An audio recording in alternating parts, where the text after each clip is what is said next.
Hey there, I'm Sarah. I'm a first year PhD student studying religious studies at a Canadian university. And today I thought it would be great to just take you along for a little day in my life kind of video, or maybe days in my life. We'll see how it goes, just to show you a little bit about what it's like to be a grad student in religious studies. It's currently Monday morning. I have a pretty full plate today. First, I just have like a grad student meeting for grad students within the religious studies program. It's just going to be like an informal kind of get together, check-in kind of thing over Zoom, since we can't obviously meet in person right now because of the pandemic. So they're trying to have these kind of online meetings so that we're not completely isolated in our program. That should be good, just catching up with people. Right now it's the start of the third week of the winter semester, so I'm kind of like getting used to my classes and everything and getting used to the workload that I have for these. It's a lot, the workload this semester.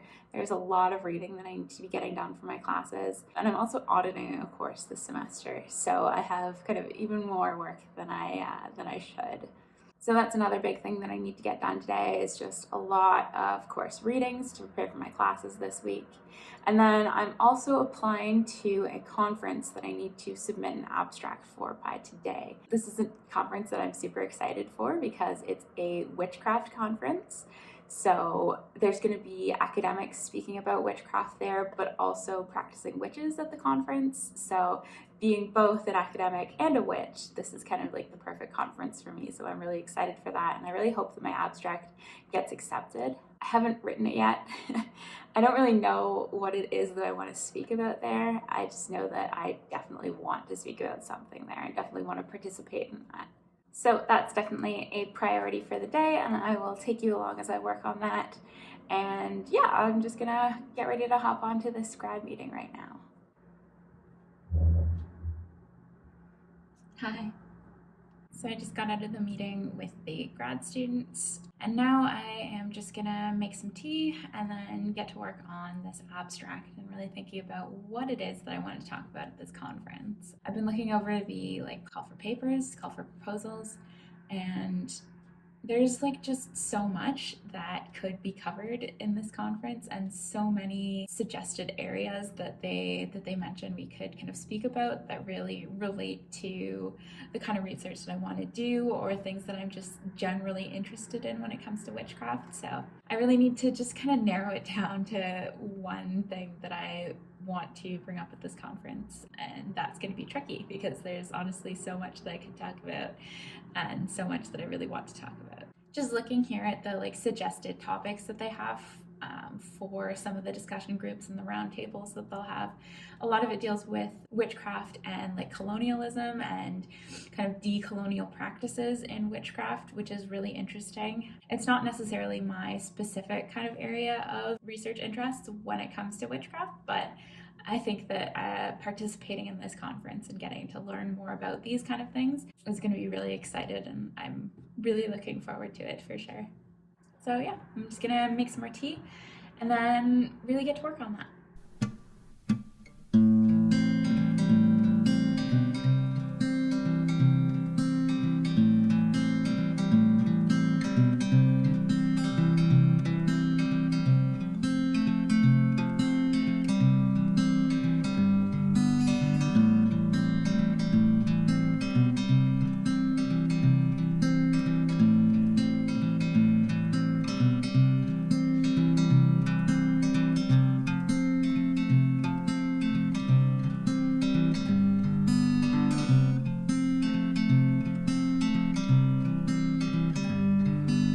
I'm just taking a quick break for lunch right now, just having some avocado toast and pineapple, which is pretty delicious.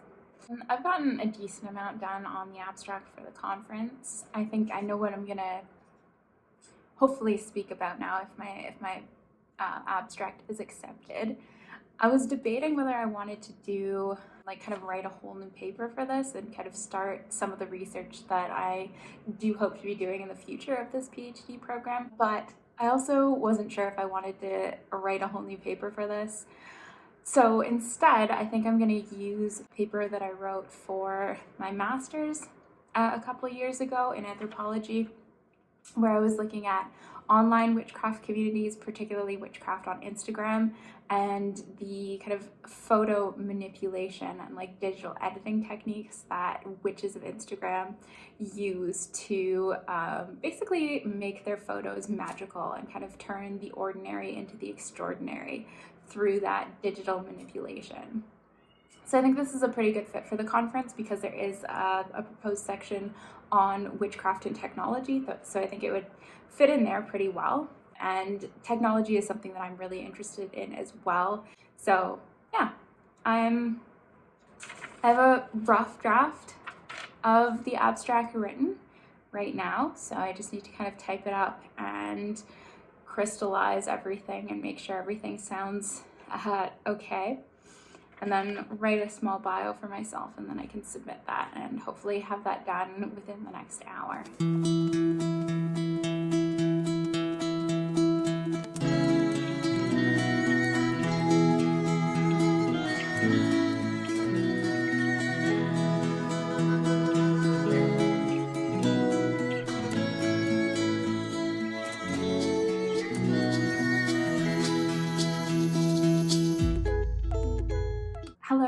Hello.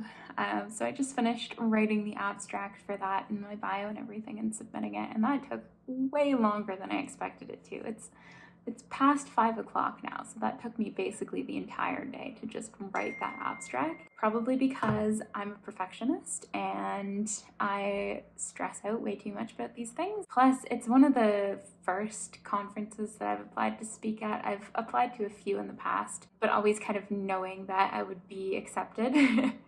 With this one, it's different because I don't know how many people are applying. I don't know what their like vetting process is like for it, so it's a bit more stressful. And I feel like I just need to put more work into this than I might do for something else. So yeah, that was a lot of work, and I haven't done anything else today really. That was kind of it. So I need to do a lot of reading today for my class on Wednesday. Yeah, so it might be a late night and another late night tomorrow, but we'll see. At least I got this abstract in, though. I'm happy about that. All right, so today for dinner we're making gazpacho, which is a Spanish cold soup, and Nathan cut up all these vegetables yesterday along with bread and oil and balsamic vinegar, and then squished them all in this bowl to kind of like marinate overnight, and we're gonna blend it and see how that turns out. We may have made too much gazpacho. Yeah, I don't think that's all gonna fit.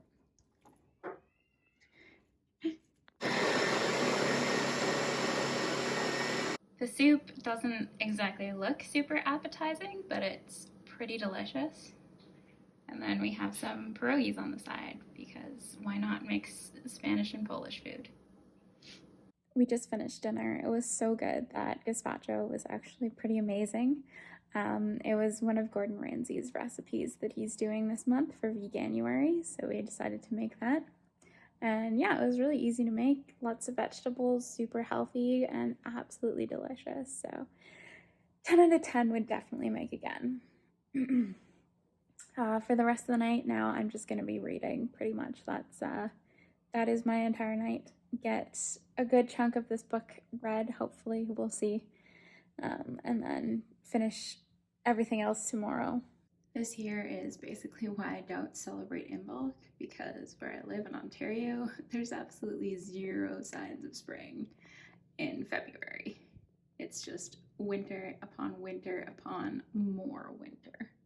Good morning. It is Tuesday and it is an absolutely blustery, windy day out there, so I'm really glad I don't have anywhere to go or anything to do today. I spent the morning basically just playing with Freya. For the most part, we played for like half an hour to an hour, and then she got into my toast, my breakfast this morning, and tracked jam all through the house. So that was really fun. The rest of the day today, I really just need to do a lot of reading. I have a lot of course reading to get through today. So for my religious studies class, one of the ones that I'm taking this semester, I need to finish reading this book. So this is The Inconvenient Indian by Thomas King. And it's a really fantastic book. I'm only about 50 pages in so far, but I'm really enjoying it so far. it's really just a history of Indigenous peoples in Canada and the United States, and kind of the first contact with colonial settlers up to the present. And it really focuses on like that legacy of colonialism and the legacy of white supremacy that we have in these countries, and how that affects Indigenous peoples, how that affects their sovereignty, their identity, their self-governance, and everything like that. Thomas King is a Cherokee writer. He's an American-Canadian Cherokee writer. And yeah, if you're interested in like Indigenous studies or anything to do with Indigenous history, or just like Canadian and American history in general, because obviously this is a huge part of it. So if you get the chance, I would definitely recommend checking out something by Thomas King.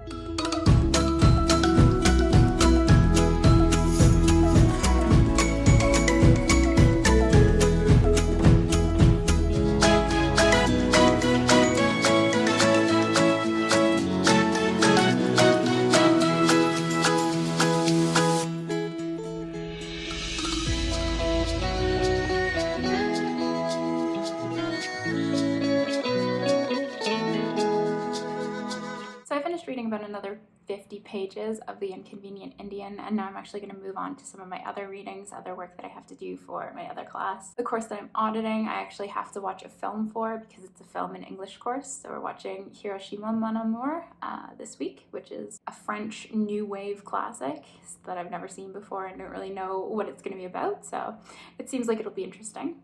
I'm actually really excited about this course that I'm auditing. I've taken on like a lot of extra work to be able to take it, but that's kind of okay with me because it's a subject that I'm really passionate about and really interested in. It's post-human memory in film, and the like post-human aspect of that is kind of what I'm interested in more. So if you don't know, post-humanism is basically just like a philosophical position that really criticizes Enlightenment humanism and like this idea of the human being kind of the center of everything and the human being above or beyond nature in some way. So post-humanism challenges this idea of like the human is the end-all be-all, and instead reintegrates the human with kind of other species and other living things and even non-living things as well. Post-humanism is really about like challenging dualisms and dichotomies. So like the nature-culture dualism, post-humanism challenges that and kind of destroys this idea of like humans as cultural creatures being above nature in some way when really we are just a part of nature and integrated with it. Post-humanism also challenges the like mind-body dualism as well and rejects that entirely. So I don't know if like you're interested in any of that at all. This is just kind of me rambling a little bit about some of my theoretical interests. But yeah, now I'm just gonna watch this movie.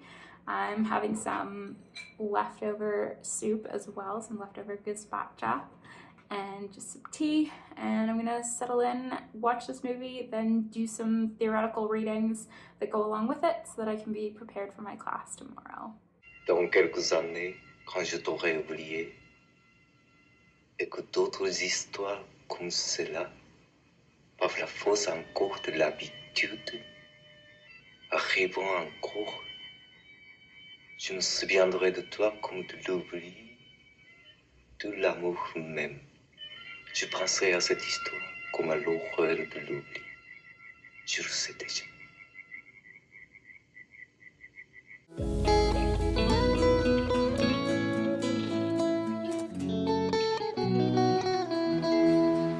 Hello, so it is about 10 o'clock now. I've just finished the theory readings for Hiroshima Mon Amour, and that was a lot to digest. That was a pretty intense movie, intense readings, and just so much going on that I'm really glad we're talking about this in class tomorrow, because I think a lot of it went over my head and there's just a lot to take in. There's a lot of questioning of like the idea of memory, the idea of trauma, and the notion of like pain and pleasure and desire, and just so many things kind of wrapped up together in a narrative that isn't the most easy to understand. So it was really good. It was really fascinating, but a lot to unpack there.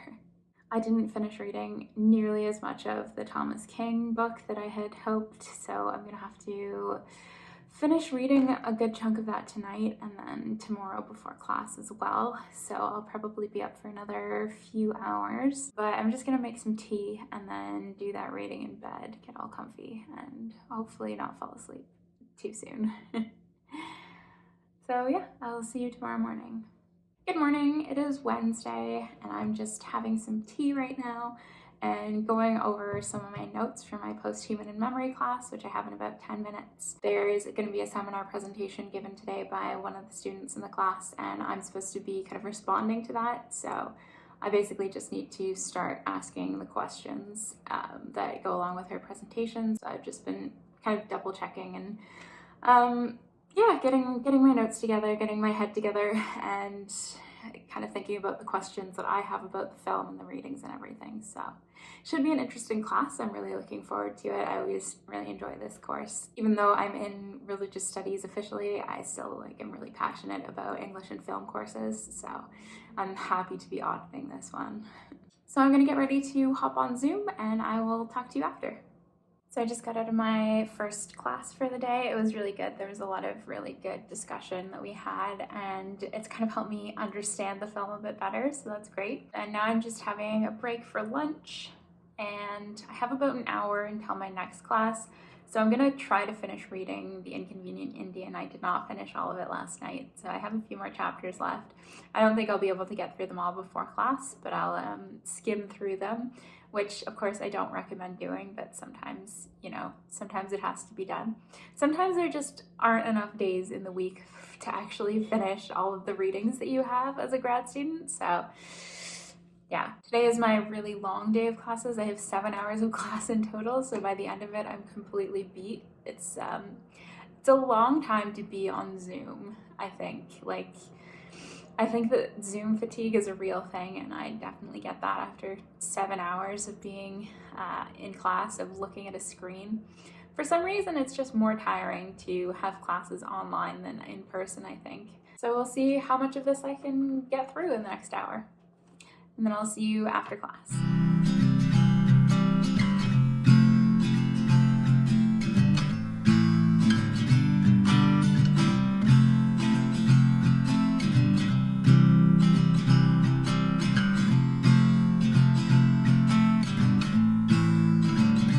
I just got out of my final class for the day. It was a really interesting class. We had a lot of really great, engaging discussion.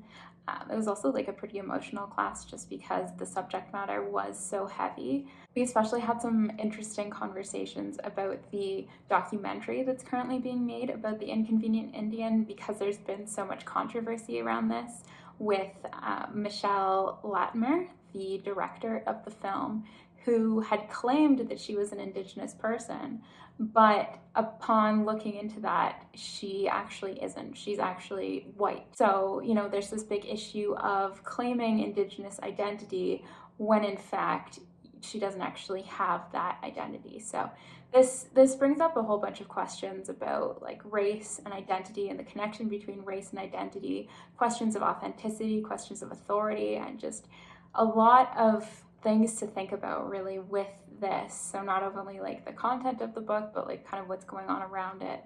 So that was a really, really interesting discussion and a lot of things to think about for sure.